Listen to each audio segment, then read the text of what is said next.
Surf's up, guys. We're going to talk about what just happened after the first stage of the Rio Major playoffs. Because no one has a diamond coin anymore. Not a single person. I don't care who you're following. If it's Vince, or it's Blair, or it's Hugo, or it's Launders. No one has a diamond coin. No one's getting the diamond coin. It's dead. The dream is dead. The diamonds don't exist. Diamonds don't exist. Diamonds dancing.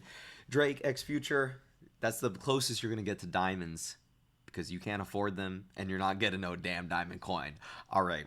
So we're going to look at actually what just happened in the bracket today because this is actually unprecedented. This is unbelievable. You're going to see that in the last 2 days we've had major upsets. In fact, the games that you would probably consider the safer bets went the other way, and the games that had the biggest potential for upsets went the way of the upsets. So first off, we have Cloud9 versus Maus, and this is a game where Cloud9 once again showed everybody that they can fail you. Yes, Nafoni.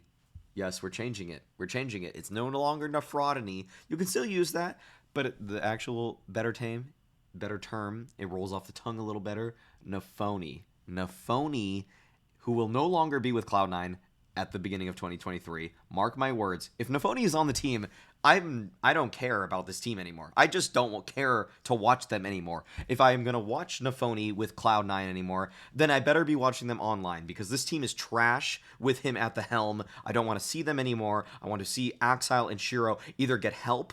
I either want to see Hobbit on Navi. I want to see Axile on another team. I want to see Shiro on another team. I do not want to see this team anymore. It has been a year of this trash. I don't want to see them anymore. If I see them anymore, I will flip it because nothing is getting better. Since Stockholm last year, it has been exceptional failures time and time again. You have two of the best players in the world, and they cannot even get it to a semifinals. That is horrible. Please stop showing me this. It is like the same rerun of the worst television show of all time. I don't want to watch MASH anymore. Grandma, turn it off right now. This is a horrible show. Nobody needs to believe or see this. So it was Maus that made it through. Good for them. Great academy team. They are showing that investing into the future is what makes sense. Please also stop saying that Cloud9 were the first to invest in the future of players. The Gambit Academy team wasn't an investment into the future of players. It was a discount way of investing into a team. It's not like you're investing into an academy team. The difference between Gambit Youngsters and an academy Maus NX team is that you are investing in 10 different players at the same time. And that is not investing into an academy team in the same way as Gambit Youngsters wanted to. That is a fraud. That is a phony. That is phony. So we are not counting that, all right? Fnatic Outsiders, I think everybody actually predicted this the right way, unless they had British nationalism coursing through their veins. And if they did, Margaret Thatcher is at that door, and you can say goodbye to her. All right, there we go. Neoliberalism has a great history, and you can actually abide by it if you so desire. Next up, Heroic versus Spirit. This is a bit of a surprise to me that it was a 2-0, but 2-0. Yeah, I mean, I think that Heroic overperformed probably for Vertigo. Actually, you know what? I'll take that back. It's not an overperformance. It's that Spirit underperformed because Patsy didn't do anything that I expected him to do on Vertigo ramp. He had 5 kills at the end of the half. Spirit had 5 wins on the T side of Vertigo. And this was a map that I thought they were incredibly strong at because Patsy, when he's in the zone, is one of the best ramp takers in the space. I still believe that to this day, despite the fact that he couldn't get it done in the high pressure situation. Give him a couple more chances, he'll be fine. And maybe, you know what? That's an excuse I should be giving for Cloud9, but it is a systemic error for Cloud9, as opposed to the fact that it is a personal and individual error for the side of Spirit, where they could be better if Patsy played better. And I've seen him play better at the last major. So a little bit inconsistent there from Spirit.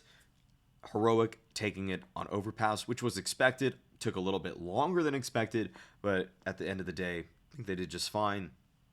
And now Navi Furia. This was the game. I was watching this in the arena, and for lack of a better way to put it, Navi could not handle the pressure. And I did not think I would be saying that before this evening, but it happened. It happened. Okay, Serato, Yuri, even Drop.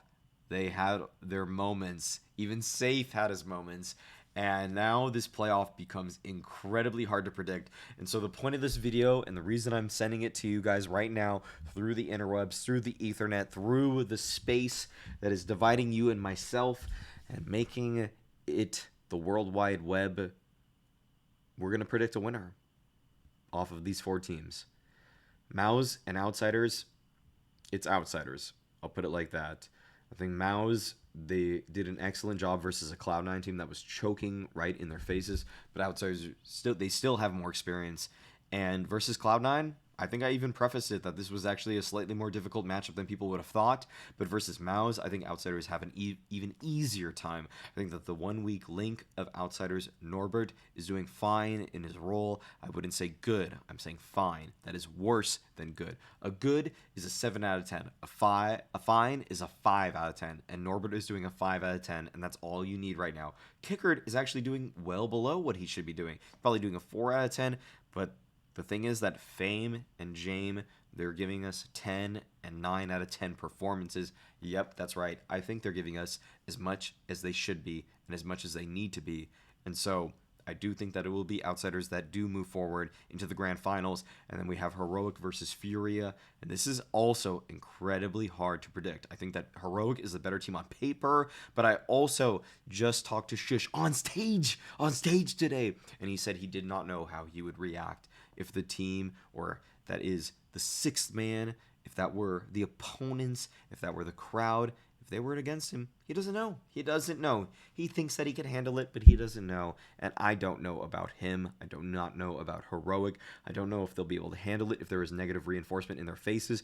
It all says in those psychology textbooks that if you give a child positive reinforcement, they will do more of whatever it is, that action that they just did, that they committed upon. But if they actually get negative reinforcement, they will do worse. And that's what I expect from Heroic. Once they receive that negative reinforcement, they will do worse. They're not going to prove that they have it within themselves. And that is actually why I have Furia making it through. I know this is against the bookmakers. I know that many people will not be predicting on the side of Furia if they actually want to use logic and they want to use rational interpretation based off of what we have seen. But now, Furia, they beat the best team in these playoffs. Na'Vi, in my eyes, were the favorites to win it all. And now that's why I think Furia will take it home. Outsiders Furia's grand final, I think that it is, in fact, Furia that will get it done. This is all for the narrative. This is all for the individuals. But I think in the server, the best rifler is Serato. And I think the second best rifler is Yuri. So they have 2 of the top 3 players. Their best opper is Jame in this grand finals. And I do not think that is enough. I do not think that Jame imposes himself in this series, especially given the fact that Furia banned Dust 2, which is one of the few maps that Outsiders actually use Jame, aka Jame uses Jame to be an aggressive opper, to actually take space, to actually impose himself, to use some of that skill that we all know that he possesses, but it will be Yuri, it will be Serato to get it done. They are the 2 best players in the server. They will show their impact. They will show how much this crowd means to them. And Jame, people like him in Brazil. They do. They do like Jame. They think that he looks like Christ the Redeemer. They probably could just actually put Jame up there. They could put him like this. But he's not. It's not enough. It's not enough for them.